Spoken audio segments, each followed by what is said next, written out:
Şimdi aslında bu saldırılar yani Orta Doğu, o 200 yıldır Orta Doğu'ya uygulanan nedir? Yani böl, yönet, parçaladır yani. Bu saldırılar bunun uzantısıdır yani. Bunun devamıdır. Böyle de okunabilir.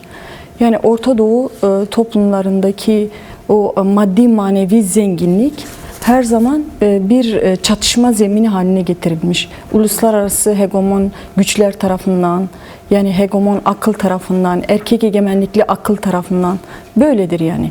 Bu 200 yıldır böyledir yani.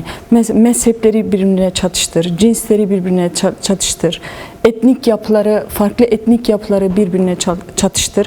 Şu anda yani 200 yıldır uygulanan böl, yönet, böl, parçala, yönet politikasını yeniden hayata geçirmek istiyorlar. Zaten Orta Doğu'ya uluslararası güçler tarafından, egemen güçler tarafından, egemen güçlerden kastımız zaten bu politikalarının babası diyebileceğimiz devlet İngilizlerdir. Yani İngiliz aklıdır.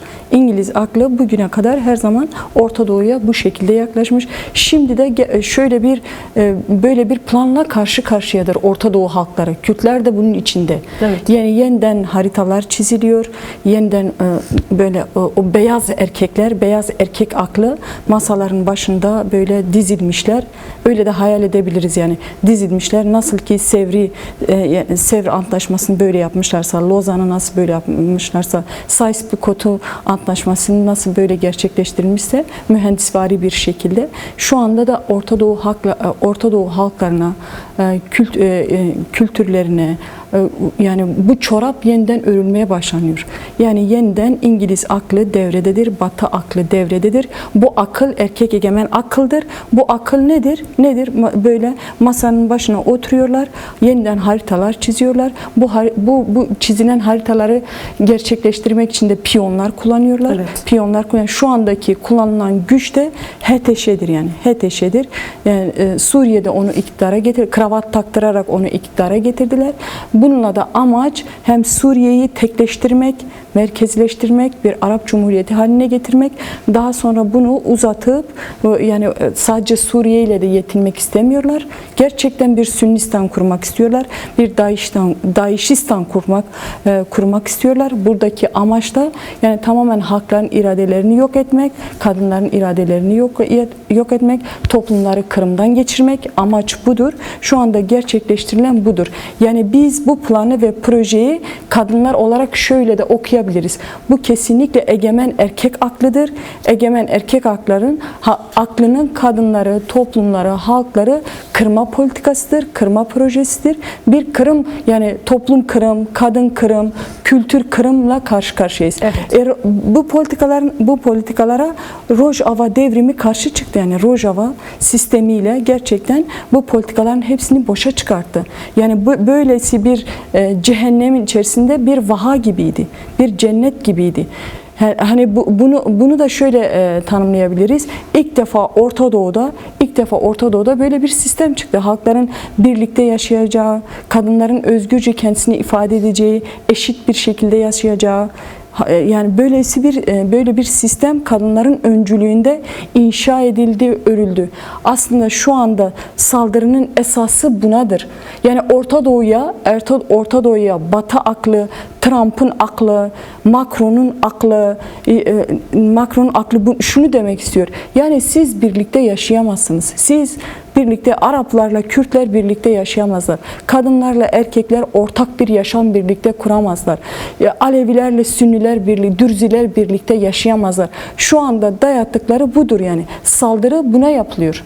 Erkek sürüsü bu cihadi, selefist, çeteci, tecavüzcü, ganimetçi, bu erkek sürüsü gerçekten böyle de tanınabilir. Bunlar vahşidirler, barbardırlar, kadın düşmanıdırlar. Kadınların her şeyinden korkuyorlar yani. Her şey, saçlarından korkuyorlar, gözlerinden korkuyorlar, ellerinden korkuyorlar. O yüzden burka takıyorlar. Evet. Tapkada da tapkayı ele geçirmez HTŞ çeteleri hemen kadınlara burka taktılar. Yani burka dağıttılar. Hemen kadınları kapattılar.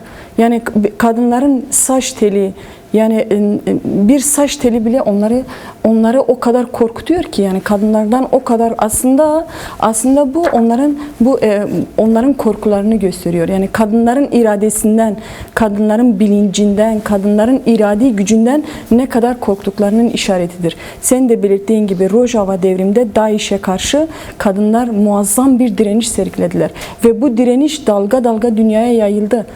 Dalga dalga geldi. Kadınlar bundan büyük bir feyz aldılar. İlham şöyle, sadece ilham da değil. Yani kadınlarda, dünya kadınlarında, Orta Doğu kadınlarında, Kürdistan'da yükselen bu irade kadınlarda şunu oluşturdu. Yani biz de savaşabiliriz, biz de mücadele edebiliriz, biz de irade gösterebiliriz. Yani kadınlar bu salt sembolik bir şey değil. Yani kadınların işte o burkayı atmaları, kadınların DAEŞ'e karşı sergiledikleri tutum, sergiledikleri irade aynı zamanda şunun da ifadesi. Yani buna da tekabül eder. Biz bu erkek sürüsünden, bu çetecilerden, bu vahşi erkek ordusundan asla korkmayız. Evet. Çünkü bu DAEŞ'in şu anda HTŞ'nin yaptığı da odur. DAEŞ ne yaptı? Yani bunlar böylesi yöntemler izliyorlardı. Böyle sürüler gibi saldırdıkları her yerde bir korku salıyorlardı. Bir korku imparatorluğu oluşturmak istiyorlardı. Şu anda da onu yapıyorlar. Yani bu şekilde bu görüntüleri yayarak, bu görüntüleri dijital medyada böyle servis ederek aslında kadınlara, halklara şu mesajı vermek istiyorlar. Yani bizden korkun. Bizden korkun. Biz geliyoruz. Fakat kadınlar da dünyanın her yerinde mesela bir sembole dönüştü bu görüntüler. Sizden korkmuyoruz. Saçlarımızı örmeye devam edeceğiz. Size karşı mücadelemizi yürütmeye devam edeceğiz. Ki nitekim İsviçre'deki kadın grevi de bugün her yıl bu grevi yapılıyor.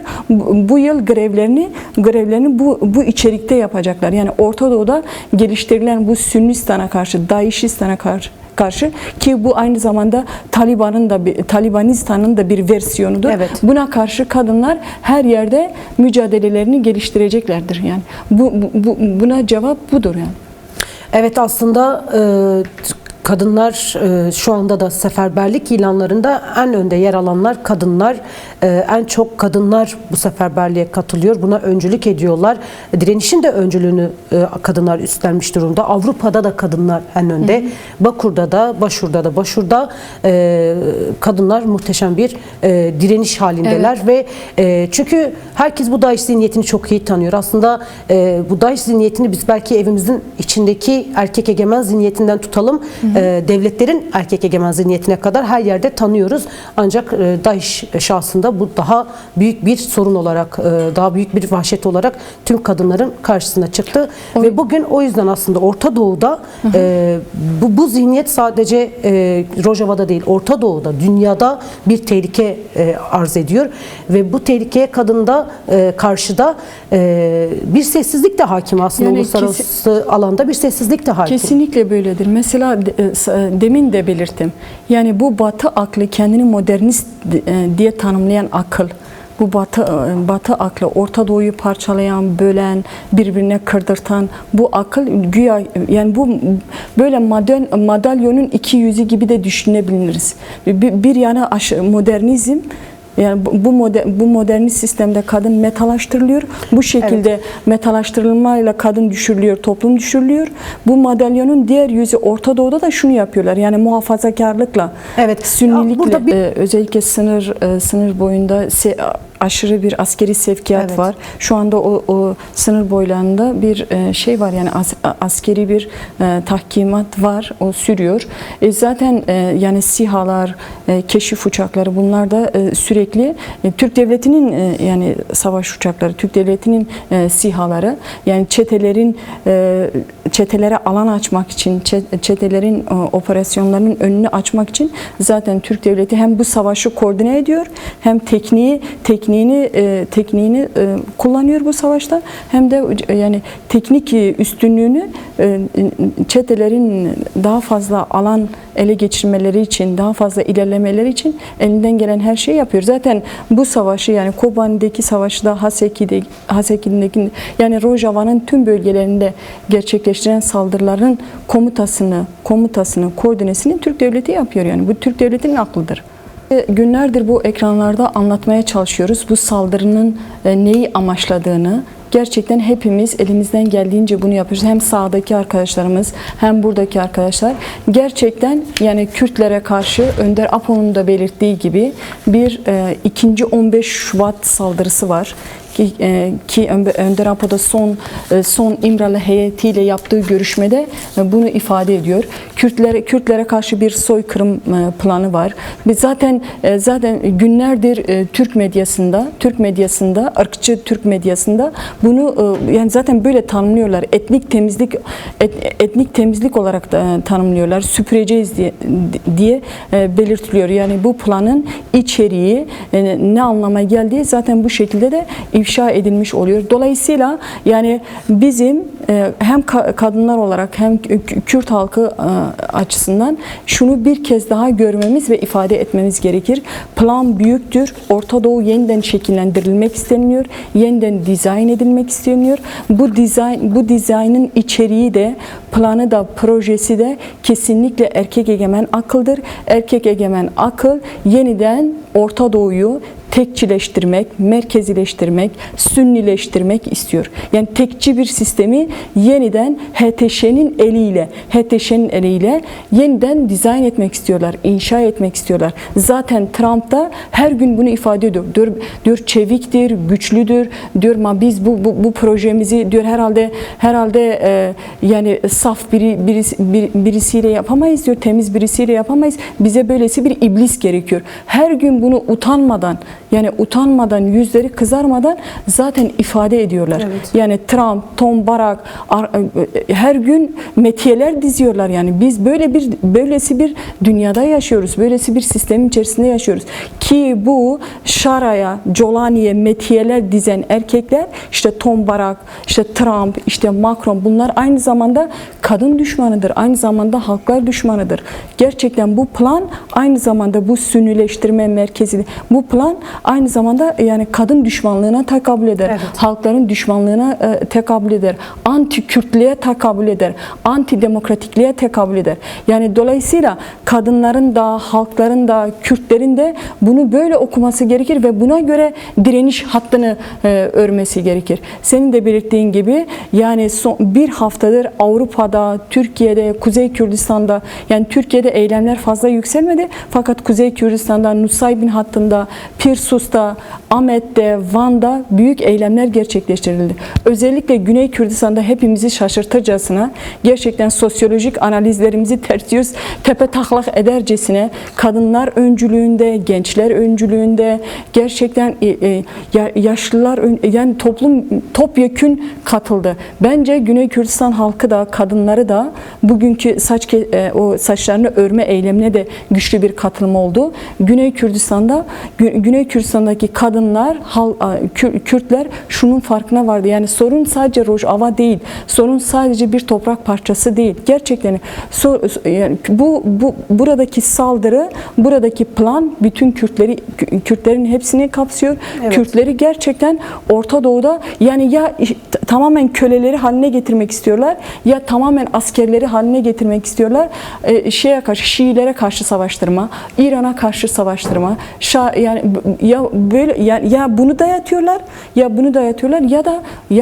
da ölümü dayatıyorlar. Yani evet. Ya teslimiyet dayatılıyor, ölüm dayatılıyor, soykırım dayatılıyor. Güney Kürdistan'daki Kürdistanlılar da gerçekten bunun farkında. Bunun farkında oldukları için bence o toplumsal akıl açığa çıkmış durumda. O toplumsal akıl açığa çıktığı için bu kadar mesela bir duygu patlaması yaşandı. Bu kadar böyle ulusal bir direniş hattı oluşturuldu. Yine hakeza Avrupa'da da öyle. Avrupa'da hiç ismini duymadığımız şehirlerde, kentlerde, küçük yerleşim yerlerinde Kürtler ayağa kalktılar. Evet. Ve gece gündüz demeden de bunu sürdürüyorlar. Yani şu oluşmuş durumda. Gerçekten Kürt kadınlarının öncülüğünde Kürtlerde böylesi bir ulusal uyanış, ulusal diriliş, ulusal onur, yani Kürdistani bir uyanış açığa çıkmış durumda. Peki bu yeterli midir? Elbette ki bu muazzamdır, takdire şayandır, fakat yeterli değildir. Bizim bu soykırım planını boşa çıkaracak bir daha sürekli, daha kalıcı bir direniş hattı oluşturulması gerekir ki bunun öncülüğünü de zaten kadınlar şu anda yapıyor. Bunun daha fazla mesela nasıl diyelim süreklileşen, kalıcılaşan bir direniş hattına ulaşması. Nasıl ki Jinjiyan Azadi devriminde yani tüm Kürt kadınları birleşti. Şu anda da Kürt kadınların üzerinde gerçekten ciddi bir tehlike var. Evet. Gerçekten Orta Doğu halkları, Orta Doğu kadınları büyük bir karanlığa itilmek isteniyor. Bu cehennem zebanileri kadınlar böyle değil. Bunlar cehennem zebanileridir yani. Yani böyle kadınları sadece şöyle düşünüyorlar. Onlar bizim cariyelerimiz olabilirler. Kadınlar için düşündükleri budur. Ezidi kadınların başına getirdikleri budur. Şu anda da budur yani. Öyle görüntüler paylaşıyorlar. Daha dijital medyaya çeşitli görüntüler de yansıdı. İşte ele geçirdikleri YPJ savaşçılarına diyorlar ki alıyorlar o genç kadınlara diyorlar ki biz sizi emirimize satacağız. Ki biz bu manzaralarla karşılaştık yani. Ezidi kadınlarına DAEŞ saldırdığında da kadınlara her türlü çirkefliği, her türlü çirkinliği gerçekleştirdiler. Tecavüz de ettiler, sattılar da, pazarlarda da sattılar. Şu anda da gerçekten böyle bir tehlike var yani. Rojava kadınlarının üzerinde de, Orta Doğu kadınlarının üzerinde de böyle bir tehlike var. Yani ve bu Orta Doğu'ya mübah görünen budur yani. Diyor ki kadınlar burada özgür yaşayamaz. Kadınlar saçlarını açamaz. Kadınlar örgütlenemez. Kadınlar yönetemez. Şu anda Kürtlere ve Kürt kadınlarına dayatılan budur. Niye bu kadar Rojava devrimine saldırılıyor? Çünkü Rojava devrimi buydu yani. Kadınlar öncülüğünde bir sistem örüldü. Kürtler Orta Doğu'da dediler ki biz Arap kadınlarıyla birlikte yaşayabiliriz. Biz birlikte bir yaşam kurabiliriz ve bunu gerçekleştirdiler. Binlerce Arap kadını Rojava devriminde şehit düştü. Binlercesi şehit düştü. Yani DAEŞ'e karşı aynı cephede savaştılar ve şehit düştüler. Yani sadece savaşmadılar, aynı zamanda örgütlendiler. Yani o burkayı üzerlerinden atarlarken şunu gösterdiler. Yani biz birlikte yan yana mücadele edebiliriz, örgütlenebiliriz. Şu anda komplo, plan, saldırı bunadır yani. Bunadır.